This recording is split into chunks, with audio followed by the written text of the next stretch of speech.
зочинтойгоо ярилцахад бэлэн болсон байна. За хөтөлбөрийнхаа ихэнх хэлсэн байгаа. За өнөөдөр ялангуяа бас гарааны бизнес эрхлэхээр зорж байгаа. За алхам хийж амжаагүй байгаа үзэгчтэй бас арга туршлагаа хуваалцахаар бид нар нэгэн залуу бүсгүйг урьсан байгаа. Зураачиг. За тэгээд манай студид Жороо хулан арт галерейн үүсгэн байгуулагч хулан ирсэн байна. За өчигний төргийн явуулгад баярлалаа. За нэвтрүүлэгтээ орж явуулсан баярлалаа. За хулан өөрийгөө бас эхлээд товчхондоо үзэгчтэй танилцуулах уу, ямар мэргэжилтэй вэ? Одоо ямар бизнестэй явж байгаа вэ, тэ? За би 2003 онд төрөлхтөлийн дэд сургуулийг төгссөн. 2011 онд Японы экономик урлагийн сургуулийг төгссөн. За тэгээд зураач дизайнер мэргэжилтэй. Тэгээд арт галерейн хэдэн оноос? 2016 онд анх төслөө биччихлээ. Тэгээ 17 оны 7 сард байгуулагдчихсан. Төслөө биччихсэн гэхээр одоо ямар байдлаар, ямар зорилготойгоор биччихсэн? Яг нөгөө ер нь зураач болгон л өөрийн гэсэн урлантай болохоос мөрөөддөг байсан баг л та. Тэгээ яг би Японд сурахаас өмнө надад нэг айгүй том мөрөөдлөөс ахгүй текстил дизайн болон текстил буюу хувцсны дизайн болон гоё үлгэрийн юм шиг тийм урлантай болох гэсэн гэж боддог байсан хэрэг. Тэгээ тэр мөрөөдлөөр л ер нь хөтлөгдөж явсаар агаад анх урлагаа үүсгэн байгуулсан. 2016 онд болохоор бизнес эрхлэгч эмэгтэйчүүдийн төвийн инкубаторт хамрагдах зорилгоор төслөө бичижсэн. Тэгээд төсөл маань шалгараад 3 сар инкубаторт буужаад тэрнээс хойш бизнес эрхлэгч эмэгтэйчүүдийн төв бодлого хазаасан хөгжлийн шийдэл койка худалдаа ажил дөрвийн техникум гээд голомт маркетертэй хамтарч ажилласан. Тийм яг энэ үгнээс нөгөө хүний хүсэл мөрөөдөл гэдэг бол хамгийн сайхан зүйл л те. Өөрийнхөө нөгөө хүсэл мөрөөдлөө ингээд биелүүлэхийн төлөө зорилго тавиад те. Аливаа эрсдлийг тоолохгүй ингээд өөрийнхөө яг гарааны бизнесийг эрхлээ явна гэдэг бол хамгийн чухал зүйл. Хулангийн үед би өмнө нэг ярилцлагыг сонсч байсан. Өөрөө бас нэг яг энэ өөрийнхөө галерейг нээхээс өмнө бас нэг томоохон яг мэргэжлэрээ бас нэг тодорхой ажил албан тушаал эрхлээ явж агаад тэрийгээ бас хоош нь те тавиад эрсдлийг одоо нөгөө нэг эс тоогоод тий гарааны бизнесээ дөнгөж нөхөр тавиад эхэлж исэн гэсэн. Тэгэхээр энэ шийдвэрийг гаргахад ер нь хэцүү байсан. Ер нь одоо энэ залуучууд маань яг өөртөө хандар бодсон байгаа, төсөөлсөн байгаа тий. Тэр одоо өөрийн гэсэн бизнесийг амжилттай байхын тулд яаж ямар алхмыг ер нь хийх нь илүү чухал байдаг вэ? Ер нь бол нөгөө мөрөөдөлчин одоо жижигээсээ томрол яваад байдаг шүү дээ. Тэгээ нөгөө цаг нь ирэхээр болно гэдэг шиг болсон. Яг миний хувьд болохоор айгүй олон эрсдлийг давж ээж би бизнесээ эхлүүлсэн. Ярил айгүй их юм байгаа. Хүмүүс бэ энэ одоо ямар амар зураг гаргавэ гэж бодхоорч үе байсан. Гэхдээ энийг хийхэд хүргэсэн ганцхан зүйл байсан. Тэр юу вэ гэхээр яг одоо яг ингээд мэргэжлэр ингээд ажиллаа айгүй гоё албан тушаалтай ингээд ажиллаа сууж яхад хамгийн түрүүнд бодогддог юм нь юу вэ гэхээр нэг хүнд бүтээлч уран бүтээлч хүн болгоно нэг тийм бүтээлээ хийх жаргал гэж байдаг да тий. Бүтээл төрөгч агшин, хүнд хүрч байгаа агшин тэр бүгдийг ингээд бодохоор би яг өөрийнхөө явах замаар яваагүй байна гэдэг зүйлийг дотор хүн чинь ингээд хэлээд ингээд зүгээр суулгадаг байхгүй. Тэгээд зүгээр суулгахгүй байсан. Тэгээд зориг гаргаад угаасаа хүн хорвоодор ганц л амьдрын шүү дээ. Дахин төрөх ч юм уугүй ч юм уу мэдэхгүй тийм үү. Тэгээ яг энэ төрж байгаа энэ амьдарч байгаа цаг хугацаагаа одоо залуу нас руу дахиад эргээд очихгүйгээс хойш зөрөгтэй шийдвэр гаргаад хийсэн. Тэгээд энэ шийдвэрээ бол эхлээд бүх хүнээс нуусан. Яагаад тэгэхээр маш олон хүний хандлага сөрөг байсан тийм. Тэгээд дээрэс нь би ганц бие ээж хүн. Тэгээд их хүн өөрөө ажилгүй байгаад тэгээд дахиад шинэ гарааны бизнес эхлэнэ гэдэг бол маш том зүгээр төсөөлөхөд маш том риск буюу үүрэлт байсан. Тэгээ би энийгээ бараг 6 сар хагас жил хэрэгтэй яг өглөө ажилдаа явж байгаа юм шиг гэрээсээ гараад орой ажилдаа явж ажлаасаа дараад ирж байгаа юм шиг гэртээ ярьдаг байсан. Тэгээд олон зүйлүүд байсан. Байрны зээлтэй ч юм уу те.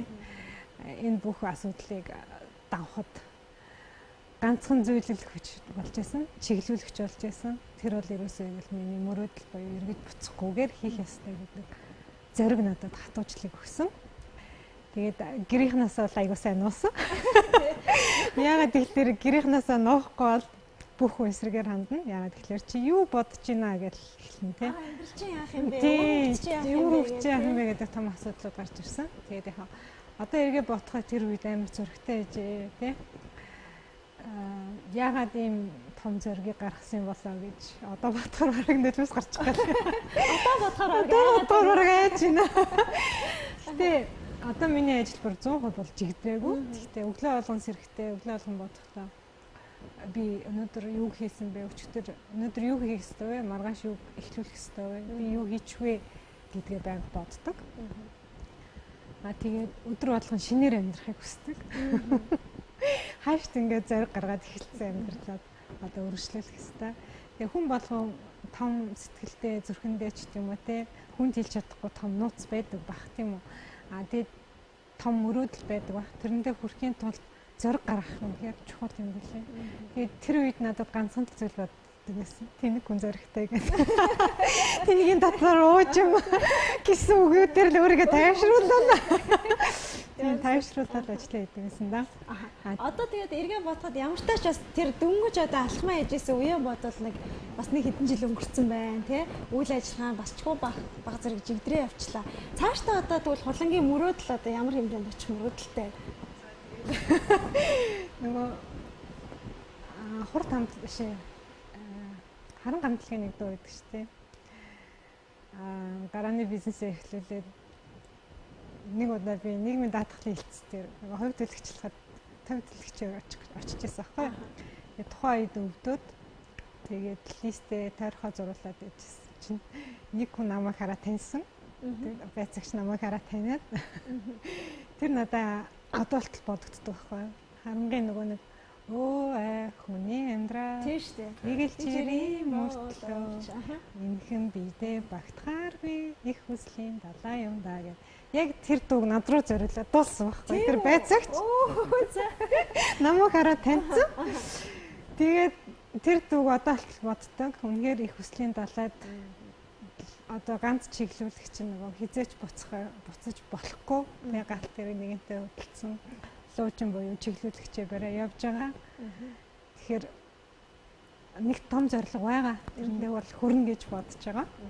Тэгээ хүрсэн хойноод би хүрчлээ гэж хэлээд байна. Маш олон залуучууд бас үзэж байгаа х тий. За дээрэс нь манай булан болоо зарим нөгөө Shark Tank нэвтрүүлэгт оролцож исэн бол таньж байгаа. Зарим магадгүй яг арт галерейгаар нь очиод тий үргэлжлүүлээд ингээд таньж байгаа хэл та. Тэгэхээр яг нөгөө дөнгөж одоо өөрийн гарааны бизнесээ эрхлэх гээд учраа олохгүй одоо төвдөж яваа залуучуудад яг уянгагийн булангийн зүгээс яг өөрөө ингээд тий тэр олон даваагаас даваад одоо тодорхой хэмжээнд хүрсэн байгаа юм. Юу бас зөвлөмөр байна.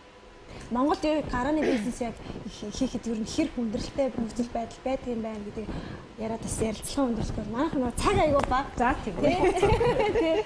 За тэгээ. Ер нь бол гарааны бизнесээ эхлэхэд бол зориг хэрэгтэй нэгт. Хоёрт бол тууштай байдал хэрэгтэй. Гуравт юу хэрэгтэй вэ гэхэлэр хизээч бусдыг дуурайж болохгүй. Өөрөөрөө л байх хэрэгтэй.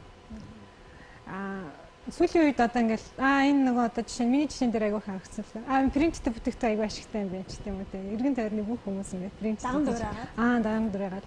Тийм үү. За нэг хүн ингээл гоё дээл, загварын дээл ойлоо гэхэд тэрийг дураагаад хийчихдэг ч юм уу. Тэр болгон ерөөсөө биш. Чи хизээч урах шатлахгүй. Ухарч байгаа л гэсэн үг. Шал дэмий цаг хугацаагаа алдаж юм гэсэн. Огт хүний хийгээгүй, хийж чадхааргүй, барьж аваагүй тэр цоо шин зүйлийг олох хэрэгтэй. Өөрөөсөө олох хэрэгтэй. Тэгвэл таны бизнес урагшаа явна. Одоо миний зарчим бол ерөөсөө тэгж явдаг. Дураагаад хэлэх юм бол би тэрийг ерөөсөө хийхийг хүсдэггүй, орхичдаг. Зүгээр л орхичдаг. Цаашаа тэр хүмүүс баяжуулаад явах юм аа гэж үү те. Яг та бусдаас түрүүнд давхыг гэвэл яг дотроо байгаа зүйлээ яг 100% бодож гаргаж авах хэрэгтэй. Гуравт нь чамайг дэмждэг маш олон коуч гэдэг юм те, зөвлөхүүд те, менторуд байгаа. Тэр бүгдийн итгэлийг алдахгүй байх хэрэгтэй. Тэгээ ер нь тэгээд зориг байвал гэл мөх юм. Эр хүн зоригтой бол чань юу гэдэг үлээ те. Тэгэхээр гэх мэтлэн зүйлүүдээр зориг байвал бүх юм болно доо. Шинэ зүйл олно гэдэг маань бас нэг талаараа одоогийн үед бол хэцүү л те. Магадгүй шинэ бизнес юм уу хэн нэг юу бизнесийг олно гэдэг бол хэцүү. Тэрийг бодоод байж болно. Зөндөө олон байгаа гэж үү. Одоо би жишээ нь ингээд бодоод ингээд юм хийхэд оо тэрийг хийвэл зүгээр юм байна да. Оо энийг хийвэл зүгээр юм байна да ч гэдэм үү. Тэгээд яг төлөвлөгөө байх чухал. Төлөвлөгөөтэй байхгүй бол ер нь одоо бүх юм нэг цагаар ч гэдэм үү, тий? Цагаар ч гэдэм үү, жилээр ч гэдэм үү, хагас жилээр ч гэдэм үү, 3 сараар ч юм уу төлөвлөж явах хэрэгтэй. Тэгээд би ер нь яг энэ бизнес хийж байгаа ч гэдэм үү, гарааны бизнес эрхэлж байгаа хүмүүст ганцхан зүйлийг л хэлмээр санагдсан. Бүгд бие биенээ битгий дураач тий. Та үнэхээр эко савн хийж ивэл эко савнгийн үйлдвэр хэд вэ тий. Та үнэхээр тэрэн дээр ажиллах ёстой юу бас бодох хэрэгтэй. Та үнэхээр оюутлын эрхэлдэг бол тий оюутлаа хийх ёстой юу. Зах зээлээ судлах хэрэгтэй тий. Судлах хэрэгтэй. Бас миний ялгарах ч гэдэм үү онцлог юу вэ тий. Тэрийг бодох хэрэгтэй. Тэгэхгүй тэгэл за энэ айгу мундаг юм байна. Энэ айгу зөв юм байна гэж харанхууд ярьчихдаг. Монгол хүмүүсийн хамгийн том дутагдaltaй асуудал тэр. Тэгээд би юу бодсон бэ гэхээр ерөөсөө дахин давтагдчихгүй тэр зүйлийг л бүтээх хэрэгтэй юм байна. Тэгээд л миний хамгийн том зорилго юм байна л. За маш их баярлалаа. Тэгээд өнөөдөр бас энэ богинохон хугацаанд үзэгчтэй залуучуудаа ялангуяа бас гарааны бизнес эрхлэх гээд шаналаад алхмаа мэдгүй байгаа хүмүүс бас магадгүй манай хулангийн ярианаас урам зориг аваад тий би нэрээ бас нэг ийм алхам хийгээд үзье гэж бас нэгэнд нь бодол төрсэн баг гэж бодож байна. Баярлалаа удаа. Өшөө олон сайхан амжилттай бизнес нь цэцэглээ үүсэх бах. Одоо бас чамгүй бас хүмүүс таньдаг болж байгаа шүү дээ тий. Амжилт хүсье. За баярлалаа тэр юм бол батна шүү. За баярлалаа.